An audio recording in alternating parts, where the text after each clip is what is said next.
My name is Trace Malvado.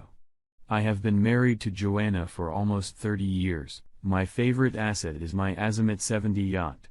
It is 70 feet long and cost about $1.5 million. I love sailing the open waters and plan to live to retirement sailing from port to port. These plans used to include Joanna, but now I am actively interviewing potential companions. For the past 60 days, I have been busy making plans to separate from my wife. At times during my marriage, I wondered if Joanna had been faithful. If she wasn't, it is certainly hard for me to complain. Joanna tries her best to give me sexual pleasure. As soon as I found out about her lover, or should I say one of her lovers or maybe her current lover, I faked a medical problem to prevent her sexual advances. I am STD-free and intend to remain so. I own and am actively involved in a software company. The business is very combative and quite profitable. About 6 months ago, I decided it was time to find a buyer for my business and retire. My lawyer, Jim Parker, is a college classmate of mine. We barely knew each other then, but I started using him a few years after organizing my venture. We'd go to his parties and they'd go to ours. About 3 months ago, negotiations to liquidate my company gained momentum. Proposed contracts had already bounced back and forth several times. In Jim's office, I was reviewing the latest copy of Redline. After spending an hour mulling over the changes, we stopped briefly. "What other projects keep you busy, Jim? Helping out a junior partner on a pro bono basis?" As disgusting as it sounds, he got the Hendricks twins' conviction postponed. Good legal work, but unpleasant nonetheless. They're out on bail, but a retrial has been scheduled. These are the guys who raped the 2 couples, yeah. They stole an SUV with the couples and terrorized them for over 48 hours. All 4 suffered permanent injuries to most parts of their bodies. Multiple cuts and burns. Many, many burns. Let's hope justice has served this time. I think it will. The new judge will probably be aware of what happened the first time. I've also been helping another colleague with a little work for the convention center and hotel. With attorney-client issues, I can't go into detail. I go to the restroom. There's a DVD player on that computer over there. You can copy there. With a strange movement, Jim opened the folder and placed it in the middle of the desk. The folder was pointing at me. Combine that with his odd remark on the DVD, and I was more than confused. Without looking back, Jim sprinted out the door. Curiosity took over. I stood up and looked at the folder. The top photo showed a woman on the ground and a startled hotel employee with a shopping cart. Jim's behavior confused me. I looked at the photo again, and my stomach clenched. In the background, a couple was waiting for the elevator and looking back at the noise. The lady in the couple was Joanna. I have no idea who the man is. I copied down the date and time of the photo. I definitely need my investigator to check it out. There was a DVD in the folder. Based on Jim's comment, I think I should copy it. As I started the copying process, I sat down again with confused thoughts. I was just putting the disc back in the folder when Jim walked into the room. "Can I put this folder away, Trace?" "Yeah. Looks like I have some homework to do, Jim." Leaving Jim's office, I contacted Roger, the private investigator my brother had used in the divorce. He said about finding some killer evidence. I probably don't want to know how Roger came up with this, but I had a copy of the insurance investigation report. As I read the report, I quickly went through the DVD I had made in Jim's office. Once synchronized, the report was much easier to understand. The insurance claim on my screen was from a fancy hotel in the convention center. They were being sued because a maintenance worker pushed his work card into an elderly lady. That's usually resolved with security cameras. I read the worker's transcribed report and chuckled. I was just coming down the lobby and pretty lady with hammers like bowling balls was bouncing toward me. I just couldn't take my eyes off her melons and damn it. I crashed into the old lady. I watched the video and ended up laughing out loud. I had been following Miss Bowling Ball so closely that I hadn't noticed the accident. I backed up the video and watched it carefully. Sure enough, like a mechanical soldier on a clock, The worker's head was slowly following the bowling balls, and the little old lady did stand a chance. I began to create a timeline. In one of the still frames waiting by the elevator, I found my wife. She was walking under the arm of a man I didn't know. Joanna has a tattoo on her forearm that she likes to show off, which is why she always wears sleeveless blouses. I had no doubt it was her. I had video of the whole day. I found that they left after about 2 hours. Her hair wasn't as groomed as it used to be. I felt pretty stupid. How could I have missed a clue? This video was months ago, and I'm not naive enough to believe I caught her the one time she got lost. I decided to slow things down by not filing for divorce. I will liquidate and start sailing around the world without Joanna. In a year, she will have to file for divorce. I'm not worried about having to divide some assets, but I'll be damned if I'm going to share the proceeds of my software company. Roger's first report took about a week.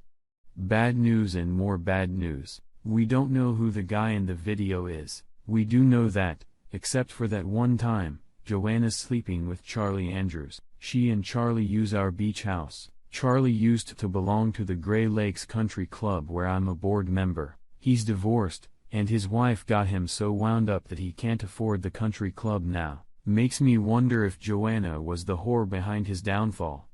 I made a doctor's appointment. I explained that I didn't want to have sex with Joanna and asked him to check me for STDs. He told me about the over-the-counter drug, ketoconazole, which dramatically slows erections. I could fool Joanna by telling her that my ED was caused by a combination medications. If Joanna wanted to frolic, I couldn't respond.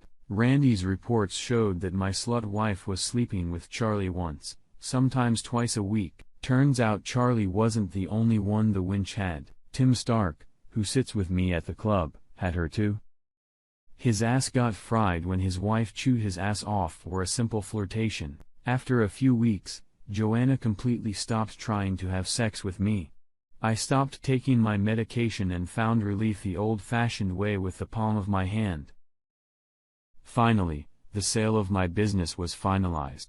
Jim organized the sale so that all proceeds were deposited out of the reach of the U.S. government. Jim also set up several shell corporations for me. I sold my yacht to one of the shell corporations. A few more sales for it was sold to the corporation that owns my software income.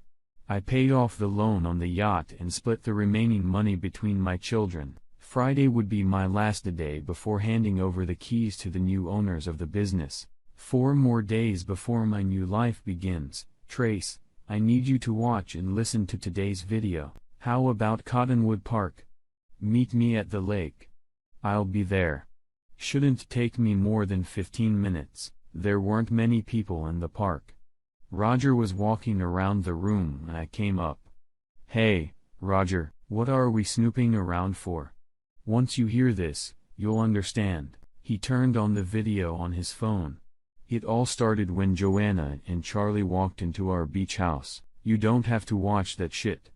Let me fast forward. It's somewhat amusing to watch at high speed. Joanna's head bobbed up and down, putting her feet on his shoulders. Her legs went stiff. Charlie pounced on Joanna. Pump pump.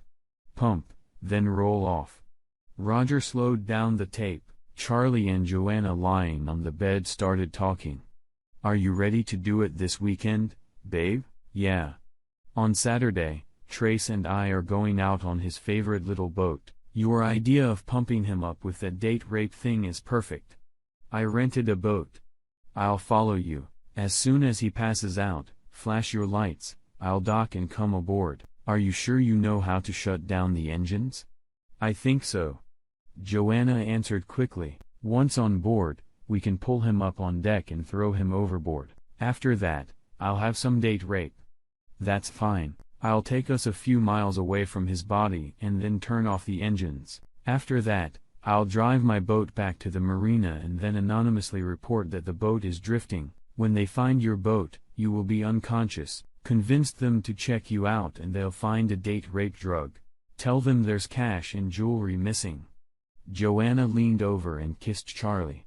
Sunday night, you can make love to a rich widow. My head was spinning. I had to get to them before they got to me. I was reminded of a line from a spaghetti western. If you're gonna shoot, shoot, don't talk, don't do anything stupid, Trace. She's not worth it.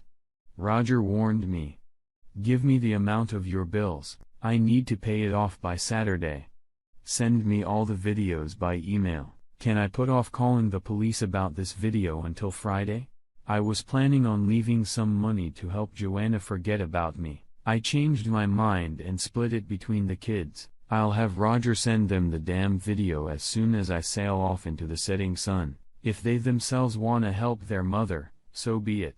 My online ad for a set of nautical companions was met with many women wanting to set sail. The accompanying photos and videos were quite erotic. I asked them to write me a 2-page justification as to why I should choose them. Those who couldn't put 2 sentences together found the delete button. If I am to be alone with a woman, she better be able to keep the conversation going. I arranged for 2 interviews to take place aboard the yacht. The first was dubious from the start. Are you ready to leave your old life behind for a month?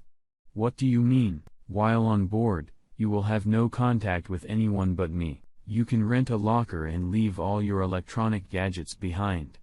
I'm not ready for that, thank you for your time. And she got off the boat. Now the second lady, Natalie, looked to be maybe in her early 40s. I'm pretty sure she wasn't wearing a bra. Her smile was nice. I gave her the same warning about electronics. Well, if you're going to kill me, having gadgets won't matter much, will it? Exactly. And you know what you're supposed to do. Cooking, cleaning, and braising, I suspect. Cook clean, and I won't force you. Your interview includes a test drive. Natalie smiled, showing off her tits. While you're here, let's go downstairs. I'm clean. I brought the results of a disease test done a few weeks ago. I was tested a couple months ago, and I'm clean too. She had a nice pussy with a narrow landing strip. And we're on it. Be here at dawn on Saturday. Bring all the feminine things you need. I'll arrange to have all the food and drink loaded and ready to go. Where are we going? I pointed to the ocean. There's that wave, and then we're going to follow the stars. Cool. After Natalie left, it occurred to me that I felt no guilt or regret about cheating on Joanna. Funny how love turns to hate. And then turns to indifference so quickly. On Thursday, I went to the beach house, which was less than an hour away. Joanna does nothing without pouring herself some wine. There, I found several bottles of her favorite wine. After removing all but one, I spiked some sleeping pills and replaced the cork. That should be enough to incapacitate them, and they should recover within a few hours. I put her rotting belly back on the shelf. I canceled our joint health insurance policy, turning mine into an individual policy. Knowing what I was planning added an insult to injury. Friday morning, I set up my briefcase and bag in the kitchen. Joanna, I have to fly to Vegas to meet with Alonzo. I'll be back tomorrow morning. We can still take the boat. Okay. Have fun. I'll see you tomorrow, and she pecked me on the cheek. I walked out, but stopped after 2 blocks. About an hour later, Joanna came out. Roger texted that she was out on the highway heading for the beach house. I went into the house and gathered the rest of my clothes. I had already rented a storage locker using my new alias and filled it with things I wanted to keep. Joanna was so busy with Charlie that she didn't notice anything. My conversation with Tim Stark's wife went well enough. I sent her a video of her husband with Joanna.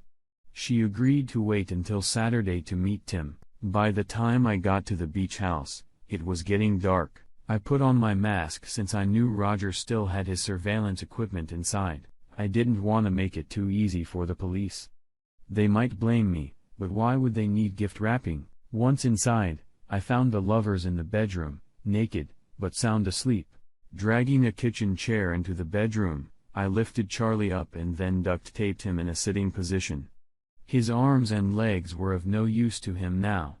It was easier with Joanna. I used handcuffs from the sex shop to tie her wrists to the headboard of the bed. I stuffed Joanna's mouth with Charlie's boxers. I used Joanna's bra and panties to do the same to Charlie. I wasn't sure how long it would be before they woke up. Every half hour or so, I slapped them in the face to gauge how close we were getting. I was a little worried because the guests were due to arrive around 2 a.m.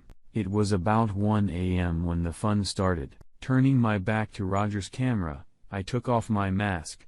The fear in their eyes was perfect as I slapped each one to make sure we were ready. Good morning, lovebirds. I got a video that shows you two were thinking of killing me this weekend. Well, that's not gonna happen. Now you're both gonna suffer. Asshole, did you know she's sleeping with Tim Stark too? Tim also rented a motorboat for Saturday. Maybe there should be 2 bodies floating in the harbor? Well, I'm not sure either of you are going sailing tomorrow. Let me tell you a little story. I spent the next 15 minutes telling them about the arrest and trial of the Hendricks twins. I read the police report detailing the heinous acts their victims had been subjected to. I repeated passages about sodomy. Both of them grunted. It sounded like please don't do that. Now you don't have to worry about me. I'm not going to do any of those disgusting and painful things to you that the twins did to those 4 people. I'm gonna be out of here in a few minutes. You could see them relax a little, but then they recognize the truth. The reason I told you this story is because I invited these bullies over. I'm going to leave the front door unlocked for them. You two have fun with the boys. Okay, I know I've never seen such fear in a man's eyes. Charlie's eyes were wild and Joanna looked very frightened. Their imminent doom was drawing near. Both began to plead and the tears flowed. Even through their duct-taped mouths, I could recognize the pleas. I'm sorry. I don't understand anything you're saying. I have to run. Ta-ta, have a nice life, love birds. Putting on my mask and quickly walking out the back door, I headed for the airport. Parking my car in the airport short-term parking lot, I donned a fake mustache, black glasses, and a baseball cap. The shuttle only runs every half hour in the middle of the night, so I waited. After the shuttle dropped me off at the terminal, I found a restroom and shaved my head. After taking off my first disguise, I put on another hat and shirt and walked out of the terminal. Stopping a cab, I asked for a ride to the marina. I paid cash for everything. The final preparations on the yacht went smoothly. The sky in the east was beginning to lighten. When Natalie arrived, she had a suitcase, a backpack, and a bag of steaming coffee cups. Did you shave? New life, new man, new woman, ready to sail? To Captain. Slowly making our way through the maze of ships, we found open water and rushed away. I was updating the log when a naked Natalie showed up in the galley. Sir, I can't find anything to put in here. We talked a lot. She worked for an insurance company, had an affair, and her husband divorced her. She wanted to save the marriage, but her husband and kids disowned her. Good for me, I guess. She was a skillful lover, both with her mouth and her pussy. I didn't complain. It wasn't until Monday around noon that we entered the first port of call. I quickly found a Wi-Fi hotspot and checked the news. The Hendricks twins had been apprehended again. The pair were found around noon on Saturday. The twins subjected them to unspeakable torture. Who says I don't have a conscience? I told Roger to leave a tip anonymously. He called the fire department and said that 2 ambulances would be needed to check out the beach house. They should alert the police as well as the kidnappers who might be there. Apologue. I'm enjoying myself. The first thing I did was change the name of my boat to Burning Desires. Natalie and I hopped from port to port along the west coast. She stayed with me for 12 weeks before the lure of the sea faded. Still, she was exactly what I needed to get over Joanna. There are so many women willing to trade their forbidden pleasures for a swim. After spending a few more months in the south, I took the yacht across Panama. Once sailing in the Gulf, I sailed to the Bahamas. So far, I have enjoyed the talents of 5 women. KJ, the last of them, has been working for me for 10 months now. She is a very energetic Latino with beautiful black eyes. I know I'm labeled. The IRS wants to short sell my company, and I doubt our tax returns were filed on time or correctly. The sheriff would like to talk to me too. Thanks to Roger's surveillance video, the Hendricks twins were found guilty of the beach house attack in a reach trial and sentenced to life in prison. They're already serving life sentences, so it doesn't bother me. I don't know why Joanna and Charlie were never charged with conspiring to kill me. I keep in touch with my children. They described Joanna's injuries as brutal. She still lived in the same house, but her money had been severely depleted by hospitals and plastic surgeons.